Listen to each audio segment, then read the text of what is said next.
Tonight, a twister touches down in southeast Saskatchewan, causing significant damage. Another storm brings golf ball-sized hail to several Regina neighborhoods. And the Queen City sees a major spike in overdoses in April.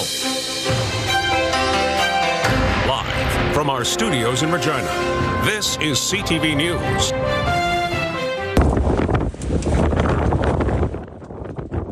Well, you are witnessing Mother Nature in one of its most powerful forms. A tornado captured on video by Regina-based storm chaser Craig Bohm near Oxbow and Alameda last night. Environment Canada and the Northern Tornadoes Project are investigating the strength of this twister. Good evening. Several thunderstorms ripped through parts of Saskatchewan last night, causing a wide swath of damage from large hail in multiple places, including Regina, to a tornado in the southeast part of the province that completely destroyed one family's farm.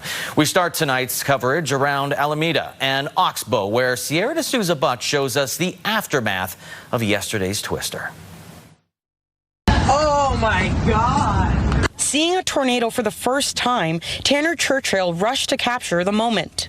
It looked like it was coming over this way, so a lot of people were leaving and trying to get out of here. In the middle of celebrating his mother's birthday, Churchill says he and everyone in the restaurant received an emergency alert about a tornado warning, rushing outside to see the storm for themselves. I was in shock, honestly. I had never seen a tornado that big or anything like that before, and seeing it that close to town, it was scary. I was worried for Oxbow because it did look like it was coming this way.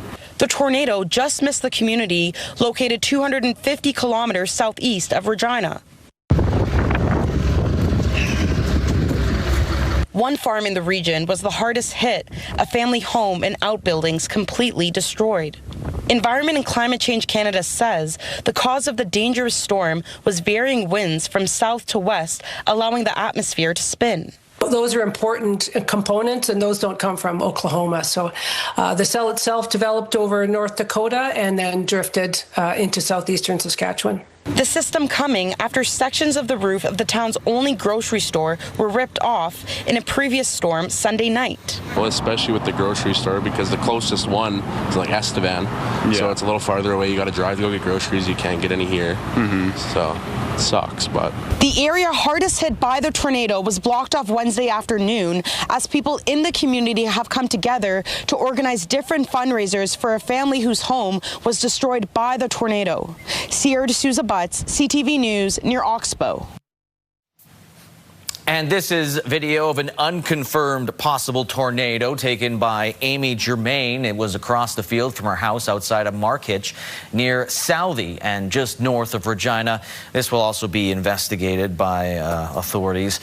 This severe storm rolled through the area after ripping through parts of Regina, dropping hail in neighborhoods like North Central. Mick Favel shows us some of the damage. Hail raining down on parts of Regina Tuesday night, hitting homes and vehicles, forcing everyone and their dog to run for cover. Golf ball-sized hail quickly filling up a front yard. In Uplands, evidence of the storm is still visible, streets and yards filled with leaves and branches, car hoods dented and gazebos with holes. The siding on the house is all chipped away, the big garage door, it's all pelted.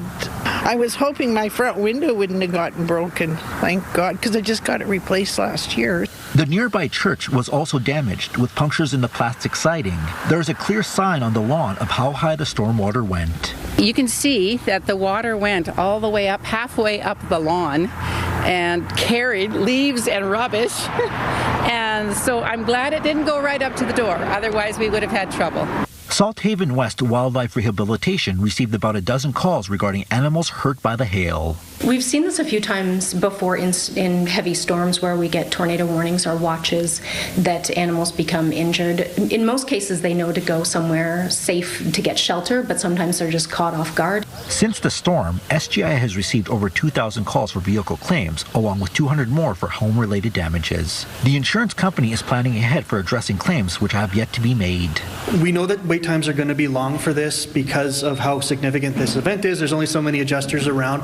But what we are doing is planning what we call an appraisal blitz so that people can kind of come through and get their appraisals done really quickly. SGI says it's always good to have your insurance up to date so you know what is covered, as storm season in Saskatchewan is just getting started.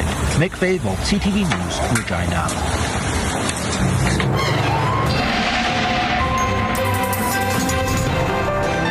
All right, Sabine joins us for a first look at weather, and you're going to kind of show us how things kind of developed when the worst part of the storm happened, especially that tornado in the southeast. Yeah, actually, I brought it up on our satellite radar. I was able to go back to around the time that this system started really making its way into that southeast corner, Lee. So if we can actually even just bring up the radar satellite right now, this is the storm activity that we were seeing come through parts of south central and southeastern Saskatchewan last night, eventually making its way further into the north and then eventually starting to weaken and just leaving it to rain before we saw it move all the way into Manitoba. But if we take a closer look, you can see it around the 6:30 to 7 o'clock mark is when we actually see where around that time that we heard of the tornado being touching down in that area. So something to keep in mind. We do still have those special weather statements in effect for southern Saskatchewan, including here in Regina. And that is, of course, the conditions are favorable for the development of funnel clouds. Now, certainly much weaker than what we saw coming through yesterday.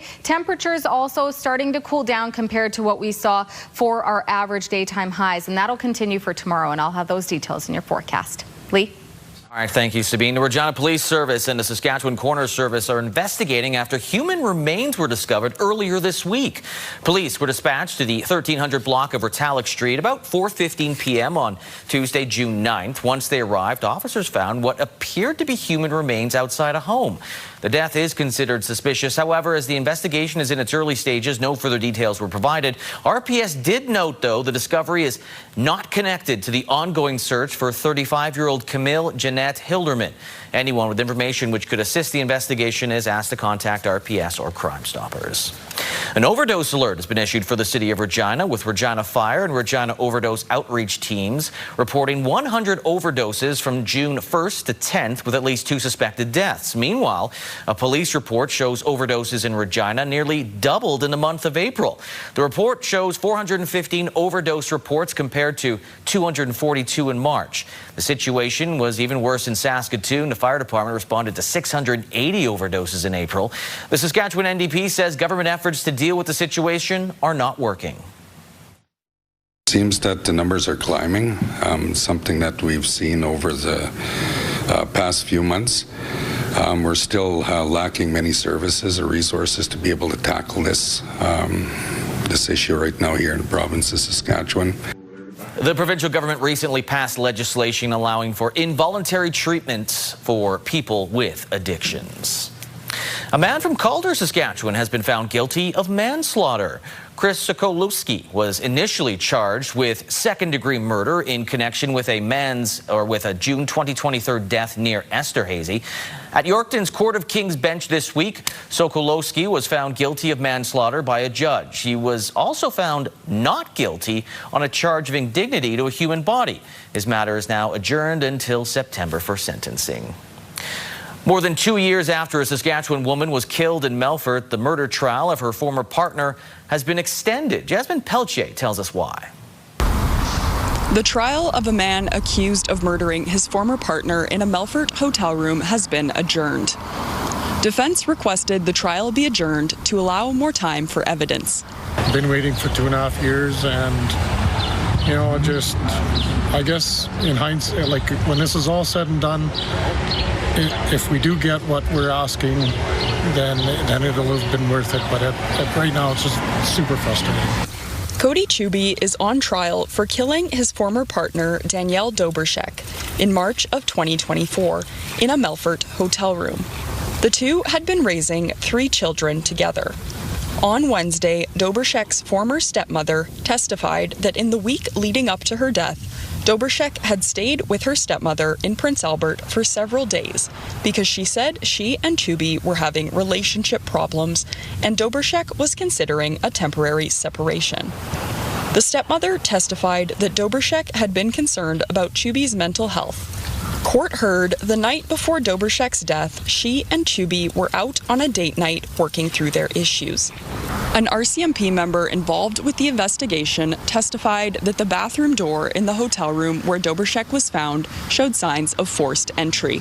Proceedings will resume July 10th. Jasmine Pelche, CTV News, Melfort. Well, Mothers Against Drunk Driving, also known as MAD, launched their annual impaired driving awareness campaign up in Saskatoon. Melly Mandrick has more on the visual display that's meant to hit home. For Linda Vandevorst, looking at this wrecked vehicle evokes a lot of emotion. It right away brings me back to seeing the crashed car in the SGI salvage lot that had our 4 family members in there. It brings sadness, grief that you cannot imagine. But she says these emotions are important. After losing her son, daughter-in-law, and 2 grandchildren in an impaired driving crash in 2016, Vandevorst says she hopes those who pass by MAD Saskatoon's 6th annual Crash Car campaign are reminded of the impacts of impaired driving. Take responsibility to say, I'm not going to drink and drive. And I want to ensure that my family knows the same thing. Or if I'm going out with somebody, a group of people, I want to make sure that the people that are there who are drinking and driving don't get behind that wheel. According to the organization Mothers Against Drunk Driving, an average of 30 people in Saskatchewan die annually due to impaired driving. Since the summer of 2020, there's about 1,000 RID signs that have been installed in the city indicating where a criminally impaired driver has been found. So you just do the math on that per year. There's still a lot of drivers being caught around the city, and probably the most scary part of that is they're caught all times of the day. The Saskatoon police chief says as warmer months settle into the province, that can sometimes mean an increase in the consumption of drugs and alcohol as well. Yes, families need to be together, friends need to gather, we need to celebrate with one another. At the same time, we have to be responsible, not only for ourselves, but responsible for those around us, for our communities. This vehicle will be displayed in 5 different locations across Saskatoon between June and September to remind motorists the importance of always finding a safe ride home. Hallie Mandrick, CTV News, Saskatoon. Regina City Councillors were busy today with several agenda items up for debate. That included the upcoming 2027 Grey Cup into Queen City and whether or not the City of Regina will commit up to $1.5 million in support of the Saskatchewan Roughriders bid hosting the event. The debate among councillors and city administration centered around whether the money should be given by the city and where the funds would come from. Multiple councillors asking city administration about the positive economic impacts that the Grey Cup will bring to Regina. Past Grey Cups have had things like pancake breakfasts, a whole kid zone where families can come and let their kids play in the kid zone, a whole host of things. So that's one way that people benefit from that itself. Also, sort of more holistically, tourism. So an event like this is a major tourism event, and tourism generates $3 billion in spending every year. Now, the motion was passed by council with a vote of 6-2. A few missing, of course, including Mayor Chad Baczynski, who's at a event up down east. Councillors Turnbull and Takuniak voted against it. The issues of the free transit program and Costco speed limit were tabled until the next council meeting. A group of Saskatchewan high school students have been given an opportunity to experience what it's like to be an MLA. They were allowed to sit in the Legislative Assembly chamber for a mock debate. As Wayne Mantiga tells us, the issue for today's session, whether flavored vape products should be banned in the province. It was like being an MLA. High school students on the floor of the Legislative Assembly chamber taking part in a full day of mock debate. We're learning as we're going and learning what it's like to be an MLA and the duties and how they're supposed to speak and just different rules that are followed within the House. At issue was whether flavored vaping products should be allowed in Saskatchewan. Currently, sale of those products is restricted to adults only in specialty vaping product stores. The students called expert witnesses for advice, including doctors and organizations concerned about vaping. We've been sharing recommendations with the government for a few years now around strategies to reduce smoking and vaping rates in the province. So felt that the topic of youth vaping and flavored vapes in particular would be relevant. Several MLAs and the Speaker of the House were on hand to provide advice on legislative procedures. Well, the main purpose of the day is that parliamentary procedure, for people to understand how government works, how the legislature here works. And in doing so, we picked a very relevant topic. The students plan to prepare a report on their day of deliberations and present it to members of the legislature for future government policy consideration. Wayne Mantika, CTV News, Regina. Still ahead, a protest in Ottawa over the proposed high-speed rail line from Ontario to Quebec. And U.S. President Donald Trump claims he doesn't want a new trade deal with Canada.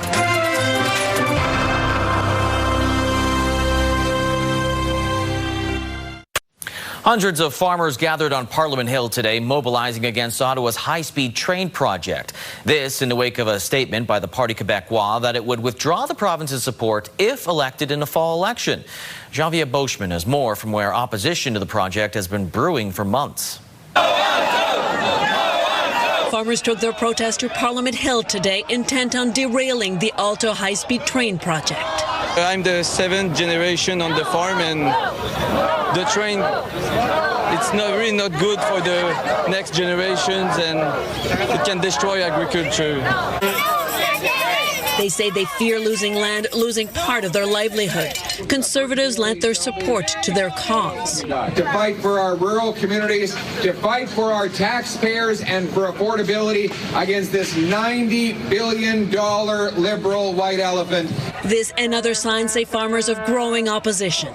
On Tuesday, the Parti Québécois vowed to withdraw Quebec's support for the high-speed train project if elected in the October provincial vote, and it's leading in the polls.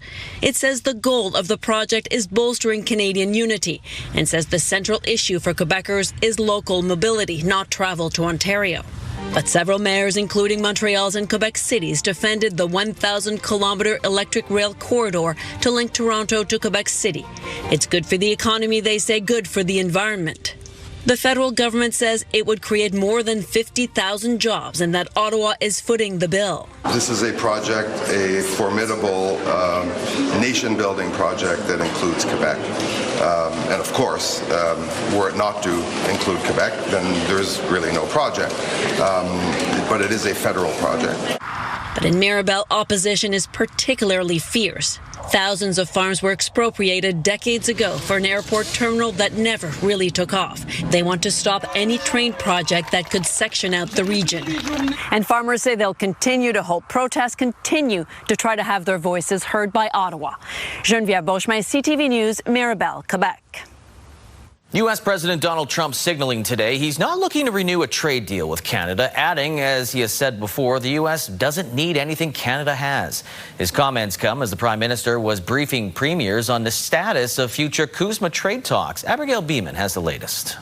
Well, I'm not looking to renew it. Donald Trump says he's not interested in renewing the North American Free Trade Pact as Canada pushes for a full 16-year extension. I don't know that I'm going to renew it because, to be honest with you, the United States does much better.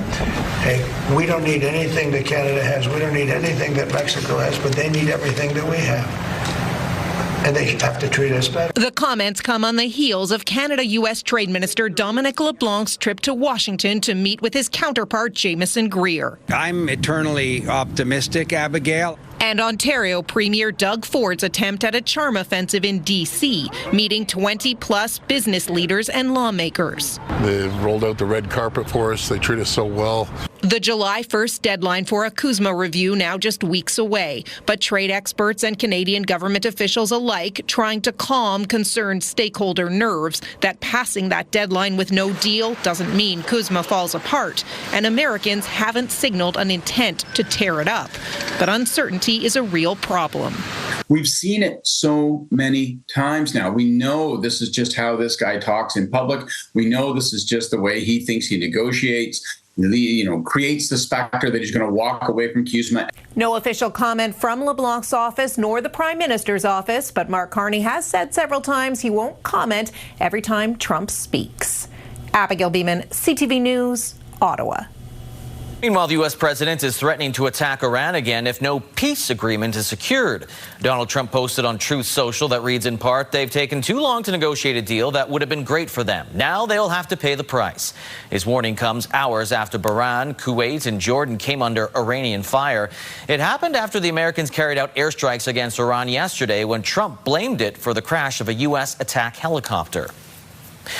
The U.S. military also fired on a tanker in the Gulf of Oman. The Americans say it was trying to transport oil from Iran in violation of the blockage. Meanwhile, Trump said today that U.S. forces conducted a secret mission to support oil tankers and other commercial ships through the Strait of Hormuz.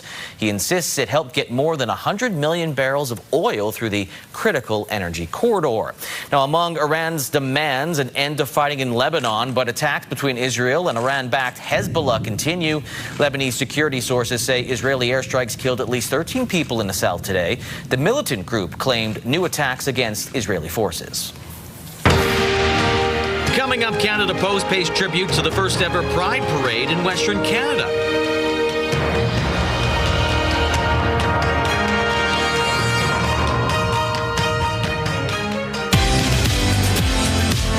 Thursday on Your Morning Saskatchewan, it's kickoff at the World Cup. We'll take a deep dive into Team Canada, plus a look at the tournament favorites, stars, and more. It all starts at 6.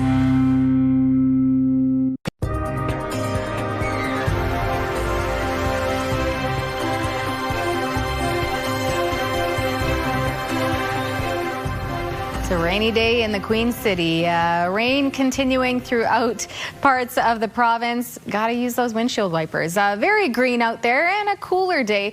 We did still warm up to about close to 20 degrees late this afternoon. However, still feeling quite chilly. Average is about 22 degrees and we're currently sitting at 15 with the winds just over 15 kilometers an hour. Now we're still seeing those special weather statements issued for southern Saskatchewan, but we're also still seeing quite a bit of active weather making its way through parts of southern Saskatchewan as well. Case in point, the rain we're dealing with now. A little bit further down in the south there along the southern border, seeing a little bit more activity when it comes to possibly some storm activity. But other than that, we're not seeing any watches or warnings in place. Just that special weather statement, which we'll probably see lift later on this evening and heading into tomorrow once all of this rain clears out of what we're seeing right now.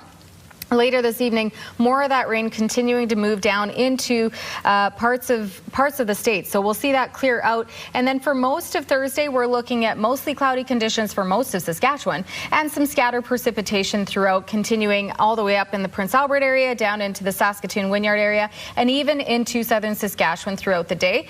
But as we continue into Thursday night and Friday, it'll be we'll see mostly cloudy conditions with scattered precipitation continuing. It's not until we get into Saturday morning that we could see there's that larger rain system to the right on your screen in Manitoba that we're going to see part of that making its way into Saskatchewan Friday afternoon, Friday night, and then into Saturday morning. We'll see it clip through parts of south central and southeastern Saskatchewan again. Now, in terms of what we can expect for rainfall totals, we're still seeing some fairly reasonable amounts of rainfall coming through. But between now and to tomorrow morning, Weyburn expecting close to 15 millimeters of rain, just over 10 for Estevan. Regina could see close to about 5, just over 5 millimeters of rain. Same for Assiniboia. Maple Creek seeing trace amounts. But as we continue throughout Thursday into Friday morning, we'll see that number bump up just a little bit, especially as the rain continues to make its way through parts of the province. By Saturday at noon, you can see Regina bumping up to about 10 millimeters, Yorkton close to 10 millimeters, Swift Current close to 5, Assiniboia, and so on. So we're going to continue to see that rain, but not as heavy as the storm system that came through over the last day or so. Temperatures much cooler than what we're used to seeing, and we'll see those temperatures more so in the mid to high teens tomorrow for daytime highs. The lows, though, continuing to be a little warmer than what our average lows normally are. 16 tomorrow for Saskatoon and Yorkton, 14 and cloudy for North Battleford. The southwest seeing similar temperatures there, 16 and rain for Swift Current and Moose Jaw, 17 and cloudy for Maple Creek in the southeast, 17 and a mix of sun and cloud for Assiniboia, 17 and rain for Weyburn, and Estevan 18 with some scattered showers throughout the day there as well.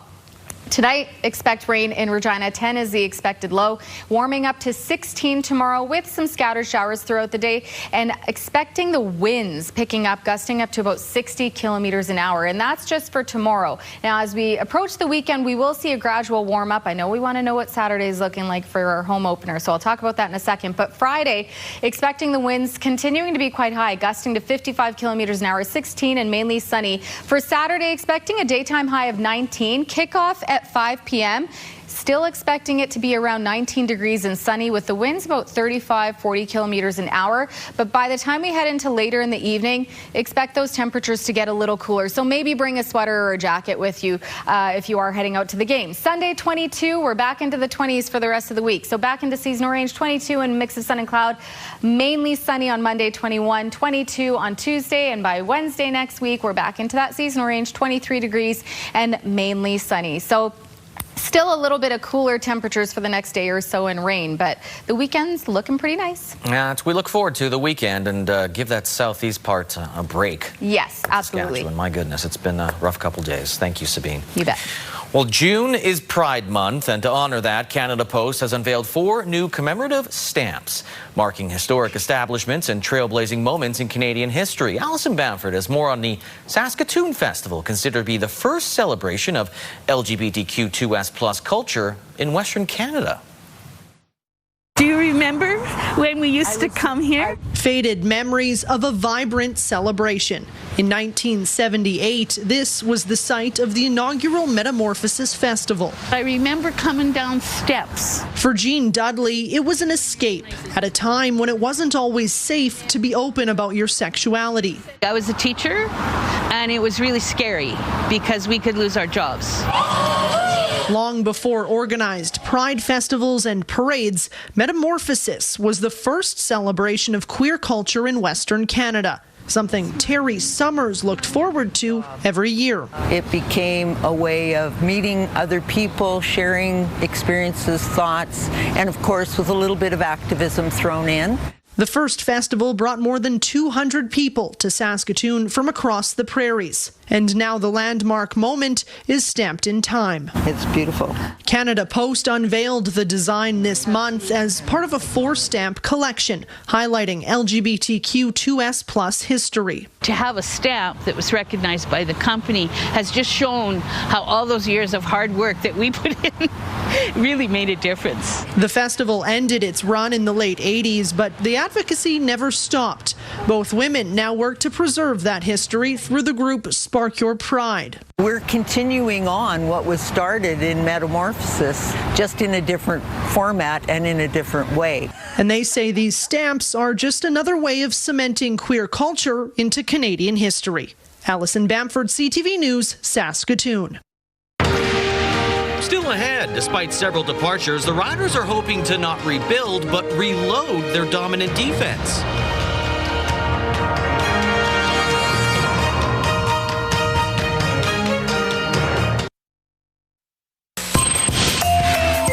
Here's what's happening in your community. Briarcrest's 12th annual Heritage Day is happening on June 13th at 10 a.m. at the Briarcrest and District Museum. For more information, call 306-630-4092. And the Queen City Pride Parade will be happening on June 13th, starting at 12 p.m.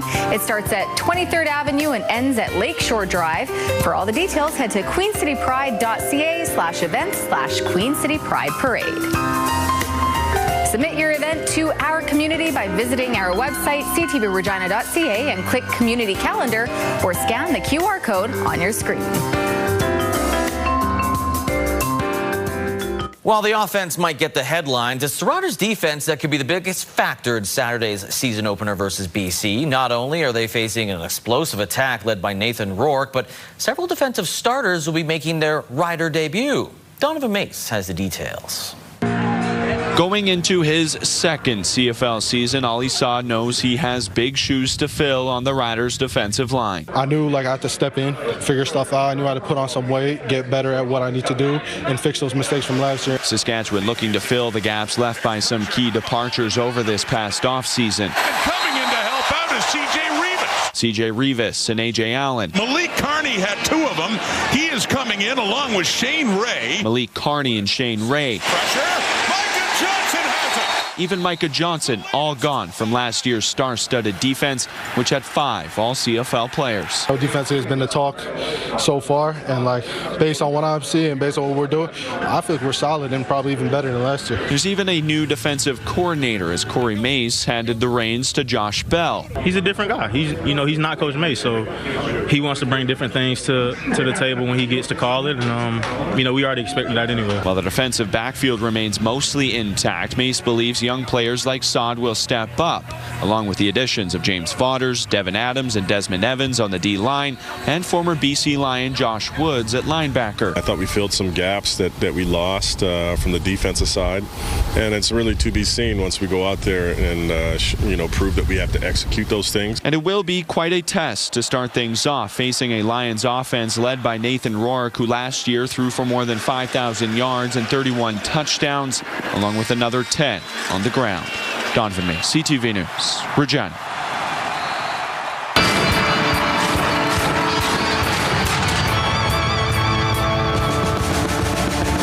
And welcome to another edition of X's and O's with Wes Cates. Finally get to talk about a game. The Riders starting off their season against a team they beat in the Western Final, the BC Lions. Now, Wes, the team today and yesterday talking a lot about not thinking about last year. That 2025 is dead, as they like to say. Now, you came off a 2007 championship going into 2008. How did you take it? How do players kind of making that switch to make sure new season, just forget about everything that's happened the year before? Yeah, I think, Lee, it definitely comes down to just the team is a lot different, right? I mean, we had Kerry Joseph as our quarterback in 2007. He wasn't even on the roster, and then we kind of had a quarterback carousel going on. But as far as going into that season, I think you go into it with a lot of confidence, but you obviously understand that some roster moves have been made with your team as well as across the league. So you kind of have to see how things shake out. You really have to see where guys went, how they fit in the schemes, and you got to know that it might not be for you to go back. You've got to still earn it again and kind of start from square one. So I think that was one thing we did really well in 08. And then the camaraderie of the team, I think, was the biggest part that you can pull and draw from that previous season. Usually championship teams get along well.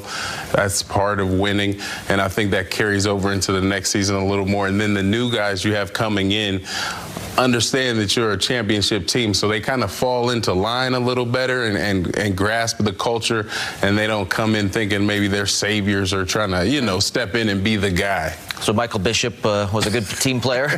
Yeah, well, they definitely understand. It's like, okay, these guys know what they're doing, right? Yeah. So I got to get in where I fit in, as opposed to a guy coming in thinking maybe they're supposed to be the man that's supposed to come win it for everybody, right? Right.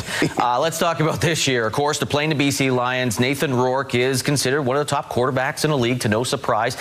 He's one of the guys they've got to contain because he can run with the football as well. Riders did a great job in the Western Final. Just 4 carries, 6 yards. He did score a couple touchdowns, and he threw for 20 to 30, just 290 yards. So they did a good contained against him in that game. Is he essentially the key? I know James Butler's a great running back, but it just seems it's all on Rourke. Yeah, James Butler's always going to be a guy you have to worry about as well, but there's a reason why Nathan Rourke is the highest paid player in the CFL, because his skill set demands that, right? He has a great arm, he's really accurate, and he can run. He has some long runs for touchdowns last season, and at times when teams were covering down the receivers, he showed that he could make plays with his legs, extend drives, and always make that BC offense very formidable as far as going against opposing defenses. So I think definitely, obviously, we're going to have to see how this Rider defensive front contains Rourke. I mean, really, it's just going to be a game where you want to see guys just stick to the rules, keep them contained, make them sit in the pocket, make them complete throws. I do want to touch, though, on the offense as well.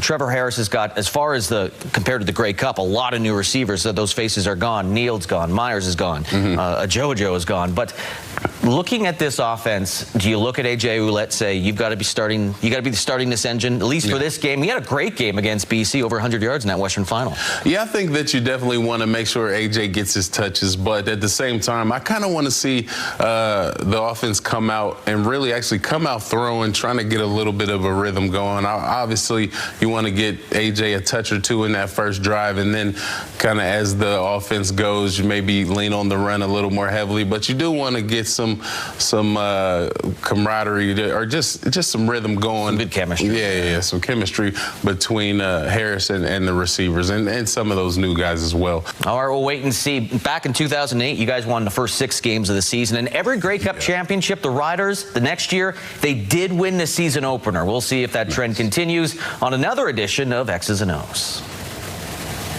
X's and O's, brought to you by Campion College at the University of Regina.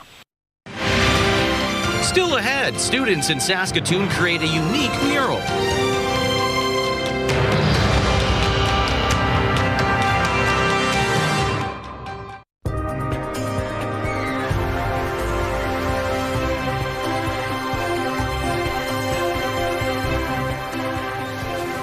All right, welcome back. We're going to take a look at your rural forecast for tomorrow. Cool and rainy for most of at least central southern Saskatchewan and for most of the day. And you're going to see that right here. 14 and cloudy for Hudson Bay, 14 in rain for Melfort and Wynyard, 13 in rain for Meadow Lake, but 13 and cloudy for Lloydminster and Spiritwood, 16 in rain for Watrous and Outlook, and Kindersley seeing a mix of sun and cloud and 17 as the daytime high. Closer to the southern border, same temperatures. Less rain for the southwest, though. Cloudy and 17 for Maple Creek, 17 and a mix of sun and cloud for Assiniboia and Rockland, 16 for East End Cypress, 18 for Leader, 16 also for Rosetown. And then over in the southeast, we're going to continue to see some showers throughout the day. 16 and rain for Kenora, Lumsden, Pilot Butte, 15 and rain for Broadview, 17 and rain for Carlisle and Coronach, a mix of sun and cloud, and 18 degrees. If we take a closer look at Kelvington, where internet speeds up to 1 gig are available through SaskTel tomorrow, 15 is the expected daytime high. There is a low risk of thunderstorms in the late afternoon, expecting about 1 to 3 millimeters of rain throughout the day, with the winds up to 35 kilometers an hour.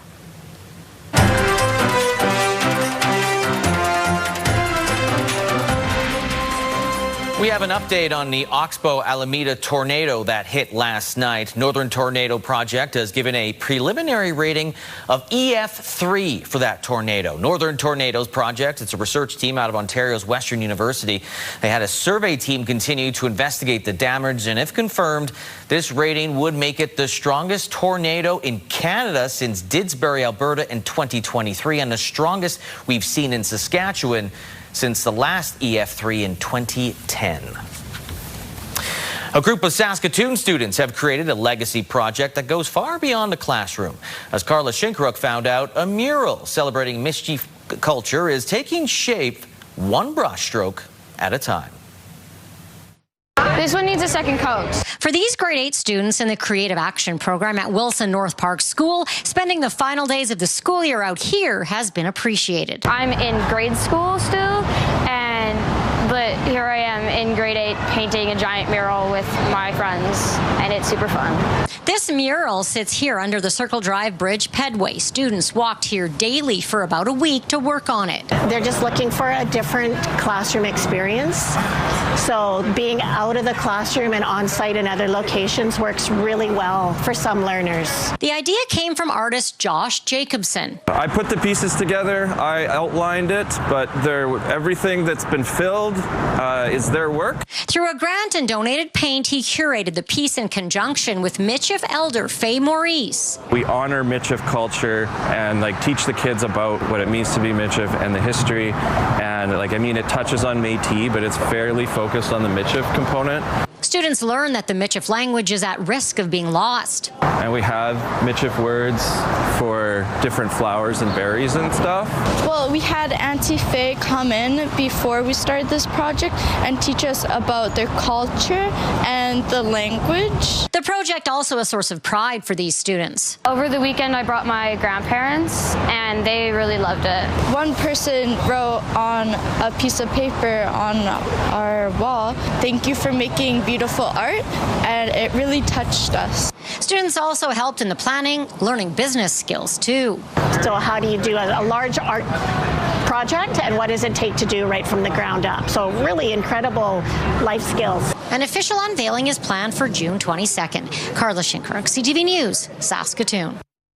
A Saskatchewan actor Michael Greyeye spoke at the Royal Saskatchewan Museum last night as part of the SGI Solstice Speaker Series.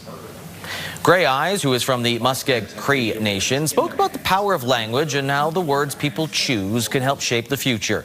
His keynote address, titled "We Will Write Our Way Out of This," focuses on finding ways to navigate what he describes as a constant stream of negative news and growing social issues.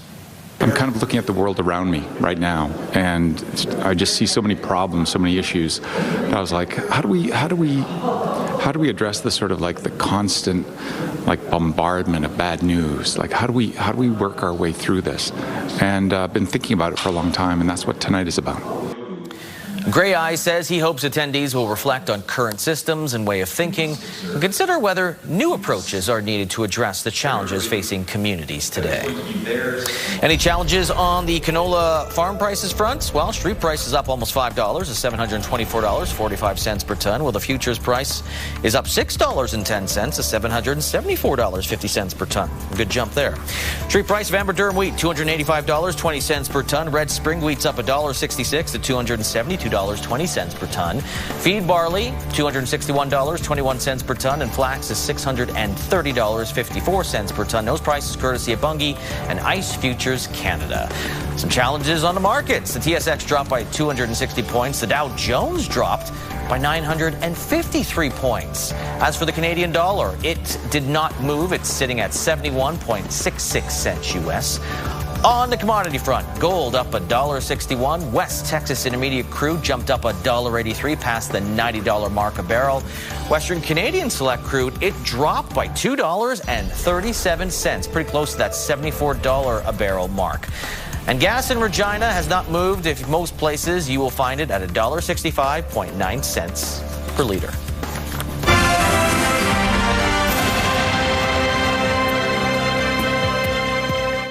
How many? One. Oh. No, we've got a World Cup countdown concert. We're going to talk a little bit about that afterwards. Yeah. It's right after the cast, followed by E-Talk at 8:30, and then Double the Floor at 9 and 10 o'clock. Double make gum. 16 years after the social network offered a dramatized look at the rise of Facebook and CEO Mark Zuckerberg, the first trailer is out for the sequel. The fire hose of bad information you are injecting into the air supply is becoming jet-powered. I'm a free speech absolutist. I'm not the one who's lying, and I'm not stopping them from seeing someone who is.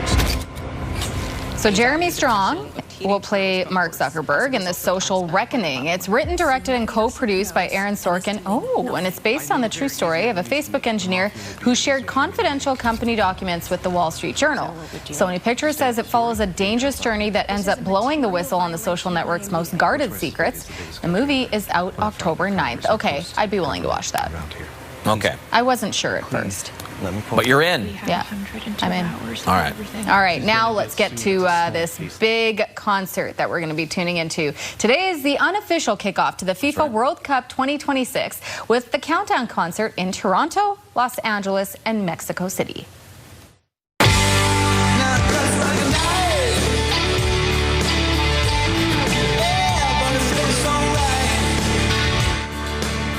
Oh, Bryan Adams sings that song? Joking. Canadian rock legend Bryan Adams. I always pretend I don't know who sings the song. Will headline a star-studded show at Fort York. The show will feature performances by Toronto Rock's The Beaches, a special collaboration between Wyclef Jean and Canadian sing-songwriter I. And so there'll be a bunch of that. There's also concerts in Mexico. Oh, I love that. Mexico and in the U.S. And a reminder, yes, 2026 FIFA World Cup gets underway tomorrow right here on CTV and TSN. Mexico, one of the three hosts, will play South Africa at the Estadio Azteca in Mexico City. That's an awesome place to watch a soccer game. Game starts at 1 o'clock. You're a big fan. Who are you cheering for, real quick? We have to cheer for Canada. Right. I am from England, so I'm also cheering for England. So England, Canada. I want like some nation that's like never been there before to go far. I like that. Like out of nowhere, you know? Okay. Who you got? Canada? Sport.